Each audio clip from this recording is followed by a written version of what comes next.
धृति मतलब हर परिस्थिति में सदैव धैर्य बनाए रखना। धृति मतलब धैर्य, और धैर्य क्या है? हमको हर परिस्थिति में कितना भी दुख हो, कितनी भी पीड़ा हो, कितना भी अपमान सहन करना पड़े, इसमें हमको धैर्य बना के रखना है। दूसरा क्या है हमारा?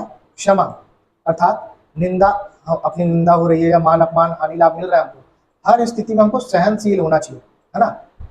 बहुत ज़्यादा धन मिल गया तो भी लोग पगला जाते हैं, है ना, उसको पचा नहीं पाते हैं।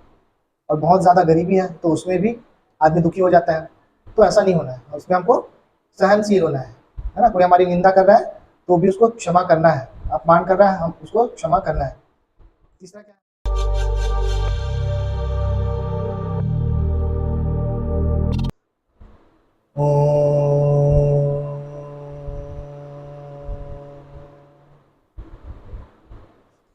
नमस्ते। आज की मनुस्मृति की कक्षा में आप सबका स्वागत है। यदि आप लोगों को इन कक्षाओं से लाभ हो रहा है, आपके ज्ञान में वृद्धि हो रही है, या मनुस्मृति के बारे में जो भी भ्रांतियाँ आप लोगों ने सुनी है वो दूर हो रही हैं, तो हमें कमेंट करके अवश्य बताएं। हम सारे कमेंट पढ़ते हैं। और हमारा चैनल सब्सक्राइब कर लें। आप लोगों का सपोर्ट ही हमें हमारे प्रयासों के लिए प्रोत्साहित करता है। अभी हम मनुस्मृति का जो 6वां अध्याय है, इसमें संन्यास धर्म विषय का अध्ययन कर रहे हैं। पिछली कक्षा में हमने देखा था कि वैदिक जीवन में विभिन्न आश्रमों का क्या महत्व है और क्यों गृहस्थ आश्रम सभी आश्रमों का आधार है। आज हम आगे का विषय देखते हैं। आज का हमारा श्लोक है श्लोक संख्या 62। चतुर्भिरपि चैवैते नित्यमाश्रिमा भिर्द्विजः दशलक्षणको धर्मः सेवितव्यः प्रयत्नतः। इस श्लोक में मनु महाराज कह रहे हैं कि ब्रह्मचारी, गृहस्थ, वानप्रस्थ, संन्यास, इन चारों आश्रम में जो भी ब्राह्मण, क्षत्रिय, वैश्य हैं, उन द्विजों को 10 लक्षण वाला, ठीक है, धर्म के कितने लक्षण बता रहे हैं? 10 लक्षण वाला अग्रिम धर्म पूरा प्रयत्न करते हुए पालन करने चाहिए, है ना। जो भी धर्म है, धर्म के पूरे 10 लक्षण बता रहे हैं, उनको अच्छे से पालन करना चाहिए। तो ये 10 लक्षण क्या है?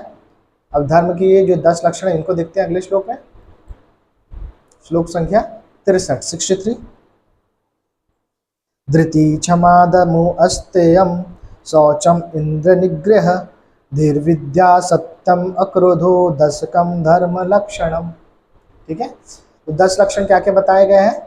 वो है धृति, क्षमा, दम, अस्तेय, शौच, इंद्र निग्रह, धी, विद्या, सत्य, अक्रोध। ठीक है, तो अब इन लक्षणों को विस्तार से समझते हैं। पहला इसमें क्या बताया है? धृति। धृति मतलब हर परिस्थिति में सदैव धैर्य बनाए रखना। धृति मतलब धैर्य, और धैर्य क्या है? हमको हर परिस्थिति में कितना भी दुख हो, कितनी भी पीड़ा हो, कितना भी अपमान सहन करना पड़े, इसमें हमको धैर्य बना के रखना है। दूसरा क्या है हमारा? क्षमा, अर्थात निंदा, अपनी निंदा हो रही है या मान अपमान हानि लाभ मिल रहा है हमको, हर स्थिति में हमको सहनशील होना चाहिए, है ना। बहुत ज़्यादा धन मिल गया तो भी लोग पगला जाते हैं, है ना, उसको पचा नहीं पाते हैं। और बहुत ज़्यादा गरीबी है तो उसमें भी आदमी दुखी हो जाता है। तो ऐसा नहीं होना है, उसमें हमको सहनशील होना है ना। कोई हमारी निंदा कर रहा है तो भी उसको क्षमा करना है, अपमान कर रहा है हम उसको क्षमा करना है। तीसरा क्या है हमारा? दम। दम मतलब मन को सदा धर्म में प्रवृत्त कर अधर्म से रोकना, है ना। मन में अगर अधर्म की इच्छा आती है, किसी गलत कार्य करने की इच्छा आती है, तो उसको हिम्मत करके रोकना, है ना। और अधर्म करने की इच्छा ना उठे, ऐसा प्रयास करना, इसको हम क्या बोलते हैं? दम। चौथा हमारा क्या है? अस्तेय। अस्तेय मतलब चोरी त्याग। चोरी त्याग, अगर कोई सीधे सीधे चोरी नहीं कर रहा तो भी क्या है? बिना आज्ञा किसी के परमिशन के बिना कुछ ले लिए, है ना, या छल कपट, या फिर किसी को धोखा देके उसका कुछ सामान ले लिए, है ना, जैसे विश्वासघात या किसी व्यवहार से, तथा वेद विरुद्ध उपदेश से गलत बातें बताकर भी किसी का धन ले लेना, किसी की चीज़ें ले लेना, उसको भी क्या बोलते हैं, चोरी बोलते हैं। ठीक है, तो इसको छोड़ देना, यही सब क्या है, अस्तेय है। पांचवा है हमारा शौच, मतलब राग द्वेष पक्षपात छोड़कर, ठीक है, किसी के प्रति मोह और ईर्ष्या दोनों को छोड़कर हमारे मन की शुद्धि, है ना, राग द्वेष पक्षपात छोड़कर भीतर की, और जल मृतिका मार्जन आदि से बाहर की पवित्रता रखना, है ना, पानी साबुन से हम हमारे वायांगों का शुद्धि करते हैं। ठीक है, तो ये किसमें आता है, शौच में आता है। छठवां है हमारा इंद्रिय निग्रह। ये क्या है, अधर्म आचरणों से रोककर इंद्रिय को धर्म ही में सदा चलाना, है ना। हम हाथ से किसी को पीट भी सकते हैं और किसी की मदद भी कर सकते हैं, तो इंद्रियों को सही जगह यूज करना, इसको क्या बोलते हैं, इंद्रिय निग्रह। सातवां क्या है हमारा, धी। धी मतलब जितने भी मादक पदार्थ हैं जिससे नशा होता है ना, जो हमारी बुद्धि को क्या करता है, नष्ट करता है ना, बुद्धि नाशक जो पदार्थ है। इसके अलावा दुष्टों का संग, है ना, बुरे लोगों की संगति, आलस्य और प्रमाद, है ना, ये सब कुछ छोड़कर क्या करना है, श्रेष्ठ पदार्थों का सेवन, सत्पुरुषों का संग और योगाभ्यास से बुद्धि बढ़ाना, ये किस में आता है, धी, है ना। नशीले चीज़ें, गलत संगति और आलस्य छोड़कर क्या करना है, श्रेष्ठ पदार्थों का सेवन, अच्छे लोगों की संगति और योगाभ्यास से बुद्धि का बढ़ाना, ये किस में आते हैं, धी में। उसके बाद आता है हमारा आठवां विद्या। विद्या मतलब पृथ्वी से लेके परमेश्वर पर्यंत, है ना, from the micro state to the cosmic level. इसमें जितना भी यथार्थ ज्ञान है और उनसे यथा योग्य उपकार लेना, जो भी ज्ञान सच है, सत्य है, उसको ग्रहण करना और उससे बेनिफिट लेना, ये सब क्या है, विद्या है। और इसके अपोजिट जो भी है वो क्या है, अविद्या है ना। अब नौवां देखते हैं, नौवां क्या है, सत्य। जैसा आत्मा में वैसा मन में, जैसा वाणी में वैसा कर्म में बरतना, है ना। हम सोचते कुछ और है लेकिन करते कुछ और है, ये सत्य नहीं है। हमारा जो आत्मा जानता है, देखो आत्मा को सत्य का ज्ञान होता है, अगर उस आत्मा के ज्ञान को मन में हम धारण करें और मन से हमारी वाणी में और वाणी से वो हमारे कर्म में अगर आता है, तो ये क्या है, हमारा सत्य है। ठीक है, आत्मा को सत्य पता है लेकिन हमारा मन सोच उसके बिल्कुल विपरीत रहा है ना, हम बोल विपरीत रहे, कर विपरीत रहे, तो ये क्या हो जाता है, असत्य। जो जैसा है उसको वैसा ही स्वीकार करना, यह है सत्य, और उसके विपरीत होता है असत्य।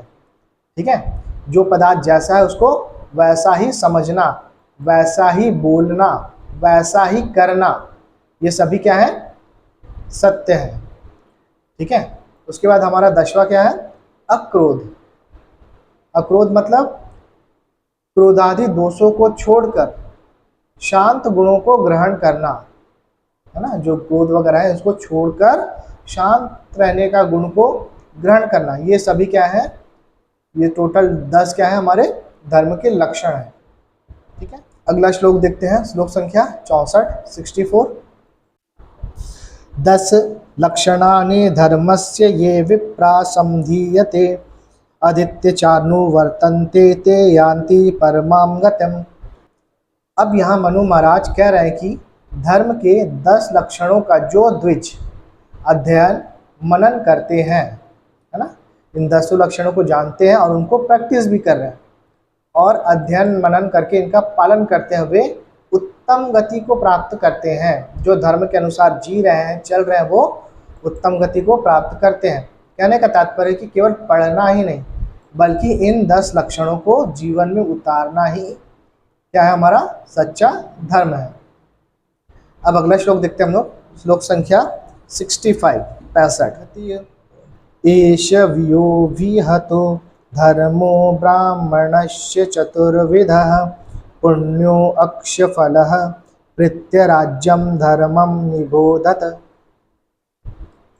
इस श्लोक में मनु महाराज बता रहे हैं कि यहाँ तक मैंने, अर्थात मनु महाराज जो बता रहे हैं, इस जन्म में पुण्य रूप और मरने के बाद चिर स्थायी मोक्ष सुख को देने वाला ब्राह्मण क्षत्रिय वैश्य द्विजों का ब्रह्मचर्य गृहस्थ वानप्रस्थ संन्यास संबंधी 4 प्रकार का धर्म और ब्राह्मण का वर्ण धर्म भी तुमको कहा है ना।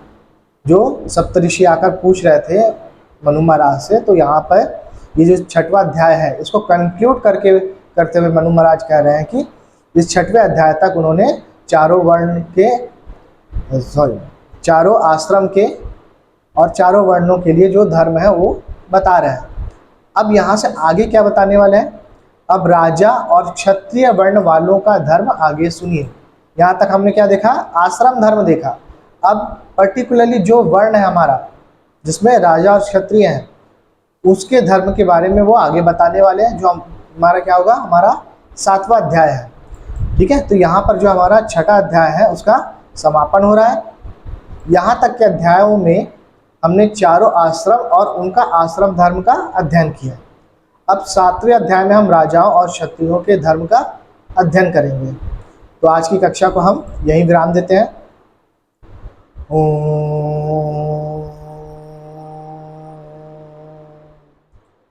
आज की कक्षा आपको ज्ञानवर्धक लगी अथवा आपके कोई प्रश्न या सुझाव हो तो हमें कमेंट करके अवश्य बताएं। वीडियो अच्छा लगे तो लाइक और शेयर करें। यदि आप हमारा वीडियो पहली बार देख रहे हैं तो चैनल को सब्सक्राइब करना ना भूलें। आगे आने वाली कक्षाओं के लिए नोटिफिकेशन ऑन करें। आप मनुस्मृति की पिछली कक्षाओं को भी अवश्य करें। पिछली कक्षाओं के लिए प्लेलिस्ट लिंक डिस्क्रिप्शन में दी गई है। आज की कक्षा को इतने ध्यान से सुनने के लिए आप सभी का आभार। आज की कक्षा आप लोगों को ज्ञानवर्धक लगी अथवा आपके कोई प्रश्न या सुझाव हो तो हमें कमेंट करके अवश्य बताएं। वीडियो अच्छा लगे तो लाइक और शेयर करें। यदि आप हमारा वीडियो पहली बार देख रहे हैं तो चैनल को सब्सक्राइब करना ना भूलें। आगे आने वाली कक्षाओं के नोटिफिकेशन के लिए बेल आइकन को प्रेस करके ऑल में सेट करें।